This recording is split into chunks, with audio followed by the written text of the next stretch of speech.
Hello folks, thank you for stopping by on my Thank You Tour Season 8 Lives. I'm Ozzy Stewart, as you know, and this next 4 episodes deal with heart issues. And beginning this segment of heart issues, I'm speaking with Marilyn Cruz-Hayes and shining light on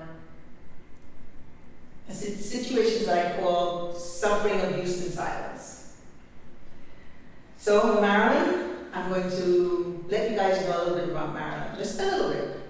So Marilyn Cruz-Hayes is the founder and CEO of the nonprofit organization Palms Upon My Hands Incorporated. She's an advocate for victims of domestic violence and a survivor of 13 years of abuse, starting from the age of 15. After finding out that her husband had fathered 2 children outside their marriage, after he walked out on her, Marilyn turned to clubbing and drinking, losing herself for 2 years until she was arrested. Change was made. Wanting more for her life through prayer, she went back to college, got her associate's degree, with a concentration in public health, and then formed the nonprofit Palms Upon My Hands, Inc. And the mission there is to educate, advocate, and raise voices to support efforts that demand change for teenagers and those who have suffered from domestic violence. She has collected career attire for men and women who are on probation, living in shelters, welfare to work programs, and is a mother of 6 children and a grandmother of 8. So tell me more about some of the other things or programs that you've worked on, or organizations you've worked with. Okay, so some of the programs that we had created for the victims of domestic violence, and also for just men and women in the community.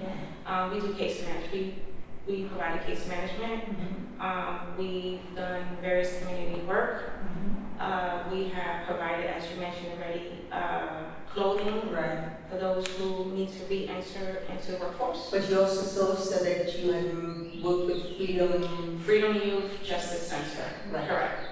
So with Freedom Youth Justice Center, Ms. Monique Rowley and I, we will work between human trafficking and or domestic violence victims. Okay. Correct.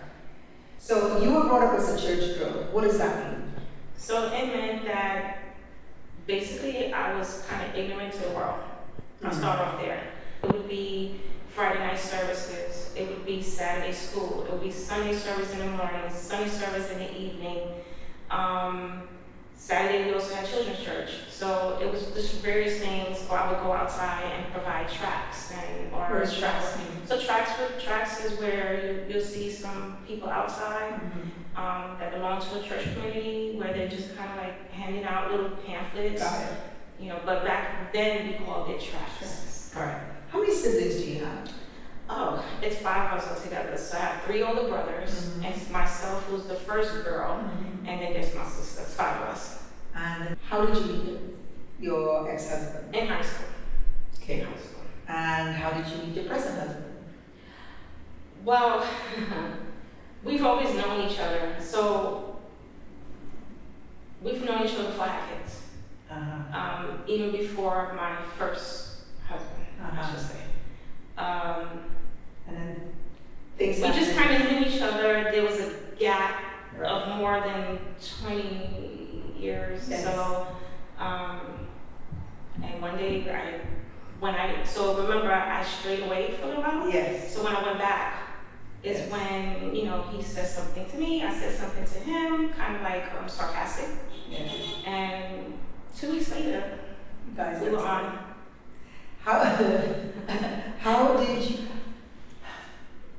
did you hide your bruises? Because you have been through 6 children and 13 years. Correct. How did you hide them? Well, a lot of times it would happen when they were either in school or too young to realize, or while they were already in bed. But for other people that you were around, you went around people? So I would say his friends at that time knew. His family knew. Certain ones, not all. I don't want to pinpoint all. I would say a couple of people in his family knew. Any bruises and marks, I kind of barely at that time went out because I'm a mom, and he was always hanging out in the street. But did you have to put on makeup? Did you have to cover it up? It just kind of just wore itself out. I never went anywhere outside the house until it faded. Were you ever assaulted in front of your children? Yes, one time. So throughout the entire years, they never really knew. Maybe might have heard arguments, but nothing major for them. It was one time, he was already out the house. I was already in the process of divorcing him. Yeah, they witnessed it. Some witnessed and some didn't. Family never knew. They found out when I created the organization. Got it. We're hit in the eye. Are you suffering effects from that stuff? I did. I was already born with vision impairment because I was like 3 months premature. So the eye that remains kind of blurry, which is my right eye. In one of our arguments, it escalated to where he ended up punching me while he was standing over me and I was sitting down here. He ended up jabbing me in my eyes. So to this very day, I see what you call floaters, may not be the proper terminology, but they're like these dark shadows or like dots. So every time I move my eyes, you can see it kind of like floating, it looks like it's floating. Yeah. What kept you in place throughout it all? The reason why I stayed basically was because we were married. I honor marriage. I didn't believe in divorce. I just felt that I just had to do it. I didn't want my children to be a statistic. And I tried to always work it out. And I did it by way of having conversations with him. It wasn't like it was completely evil. And prayer, but it just got to the point where it literally took him to leave me for me to realize. I did call the police one time on him. That was the time that the question you asked me was, have the children ever witnessed it? The day that they witnessed it is when my daughter called the police and said, my daddy's beating up on my mom. I had told the children at that time not to leave the room because he went into the kitchen and I could hear him fumbling with a drawer. But see, you gotta understand, knowing his mentality, that when he initially left me and I became kind of a single mom and trying to figure life out and how I'm gonna raise my children. Because you didn't know anything about work or any of that No, stuff. I was literally a housewife, yes. So I took all the knives being a single mother, and children are curious. Yeah. So I took all the knives out and I hid it under my mattress. And there was 3 entrances to my house, so it was like, I was always afraid the possibility of somebody breaking in. The day that he hit me, and my daughter called the police, I told him to stay in the room because I figured he was gonna kill me. And if he was gonna kill me, I don't want him to do it in front of him. So I closed the door, told him to stay, went into the living room, and leaned against the wall. And there was a wall about this size behind us. I knew he was gonna hit me or do something to me. If he was gonna kill me, I just didn't want to kill me in front of him. But what he did was, because since he couldn't find any knives or anything he might have been looking for in the drawer, he just opted to punch me down to the floor. So I leaned against the wall to make sure I wouldn't drop too hard. So when I fell against the wall. The police came, they didn't arrest him. Back then, you gotta understand, unlike today, where domestic violence is really talked about, and they work collectively with the domestic violence unit, back then it wasn't like that. So they just told him to leave. It's still stunning. And you may be one of many, right? But to think that you had brothers in the NYPD. Cousins. You had people who were part of gangs that you probably could have called family. And you never told anyone, not even your church members, for 13 years. It's not like 1, 2, 3, 4, 5, okay, 6. Yeah.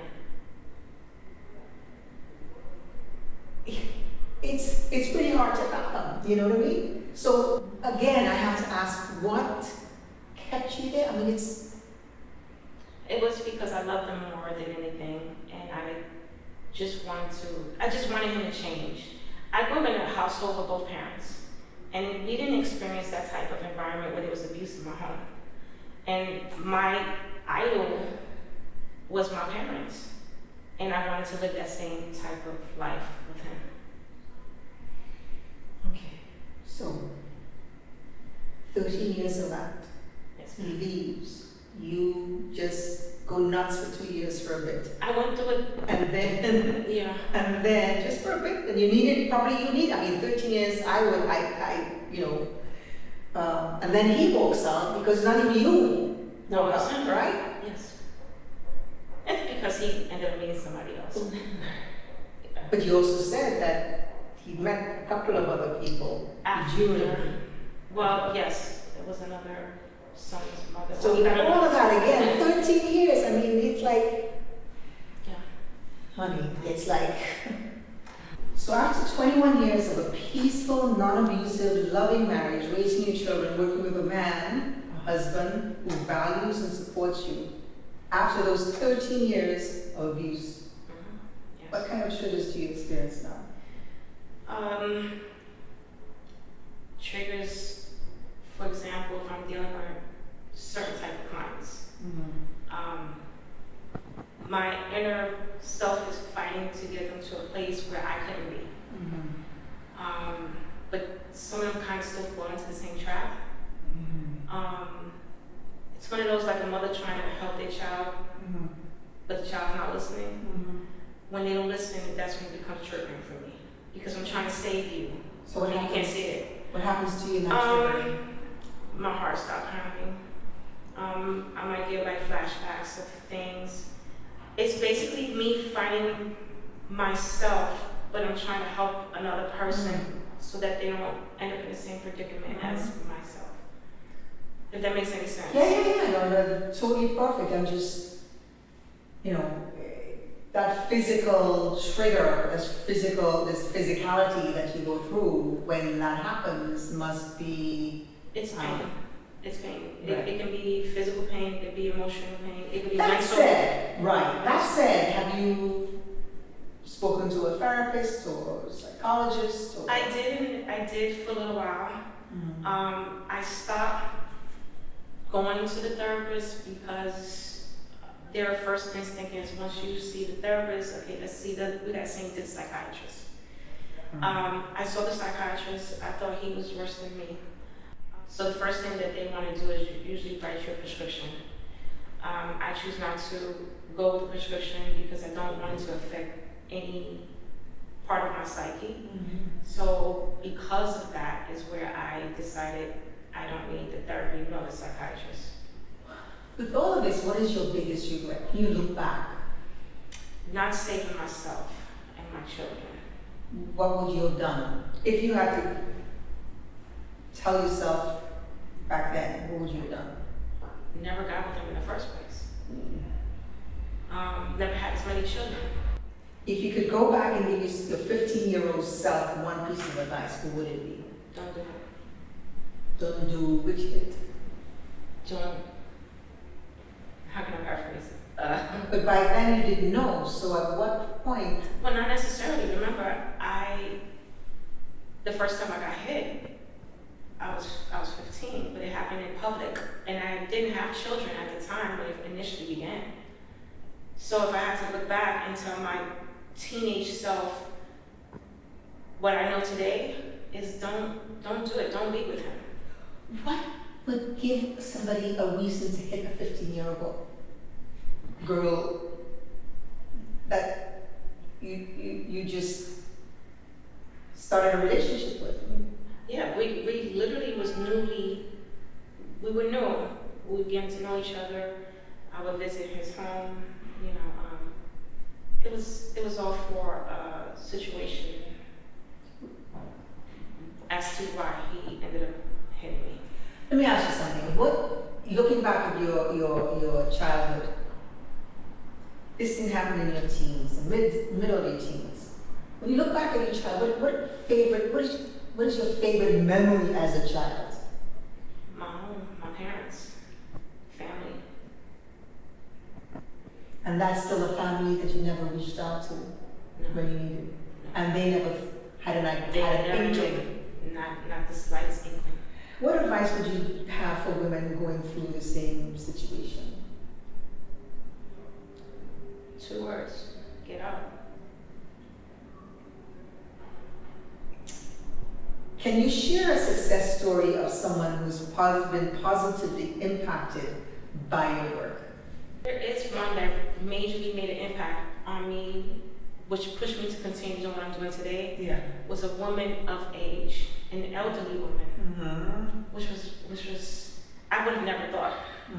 I held my first event, and it was a group of seniors, young people, middle. At the end of my event, there was this elderly lady who came to me. She said, you know, I was married for X amount of years. I can't remember the years. She said, but after hearing you, I did not know until right now that I was in an abusive relationship. And we're talking about somebody who's like older than 60, 70. That impacted me. So, what legacy do you hope to leave through your work, Palms Upon My Hands Inc.? What's your vision for the future? Vision? I want to say, I will hope that maybe one of my children will carry it on. But I don't know. It's yet to come. Yeah. There is a small movie, independent film that my nephew's working on. We have a promo. I'll show you the promo. I'm hoping that impacts someone. Why did you name it Palms Upon My Hands? You know, one day I was reading the Bible, and I can't remember the scripture off the top of my head, but it said something about the palms. And when I read the scripture, I wish I could find it, but when I read the scripture, I was like, palms upon my hands. So I kept looking at it and me reaching out. My vision was me reaching out to the person or persons with the palms of my hands by grabbing hold of them. That's how I kind of saw it, but it originally came from scripture.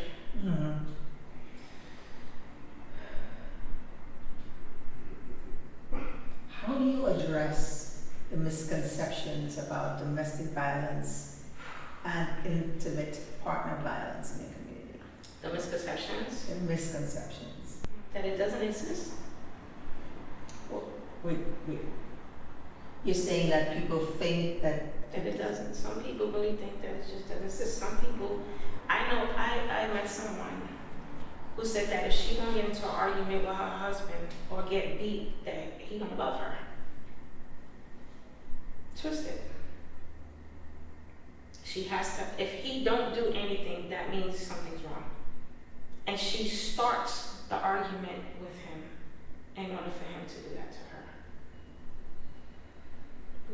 No one would ever fathom that there are people out there like that. They think that's love. It's not love. Was there anything in your upline, your parents, that like were you ever abused by it? No. So I was raised with 2 parents. I already mentioned my siblings to you. My mom was very spoiled. It's a bunch of girls and 2 boys for her. But my dad, he's the oldest, and there were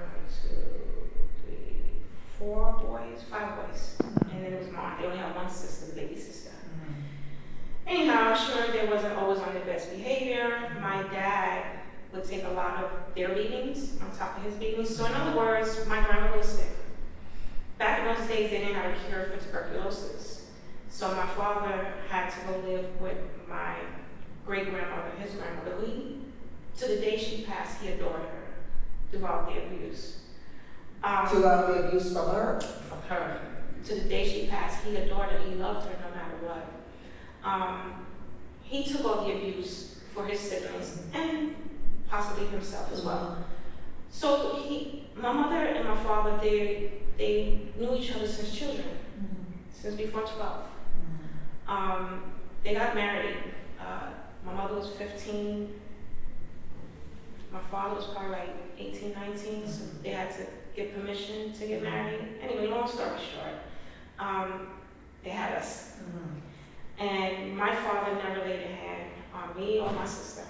Even though he was abused? Even though he was abused. It was Correct. He had a hard life, you know, in the streets and at home, but he never abused my mother, and he never abused me or my sister.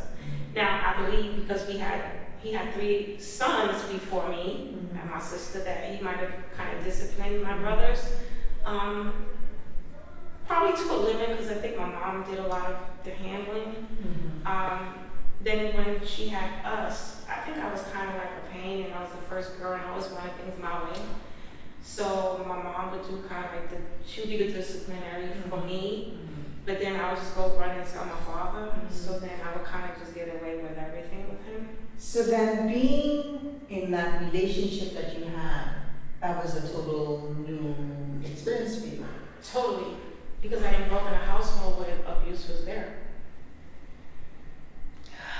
Okay, people, so for information, anyone that is suffering abuse, please call Marilyn Cruz-Hayes at 718-530-0610. And for further information on the organization, you can go to palmsuponmyhands@gmail.com, as well as the website at palmsuponmyhands.net. Marilyn Cruz-Hayes has shared her life of abuse and what can happen on the other side of that. And with that, taking all of that experience to help those out there. So, Marilyn Cruz-Hayes, I thank you very, very, very, very, very, very much for really sitting with me and sharing all this personal stuff. But I know that it'll impact people. I hope it does. Yes. Thank you. You're welcome. You're welcome. You're welcome. Thanks to Kevin and the OTC team, to you, my audience, for spending your valuable time with us today. Please care to share. Remember, when you're on your beat, stay on the sunny, sunny side of the street safely. Be health conscious and kind to one another. And don't forget to give thanks for little and big gifts as we strive to live that beautiful life. Till the next.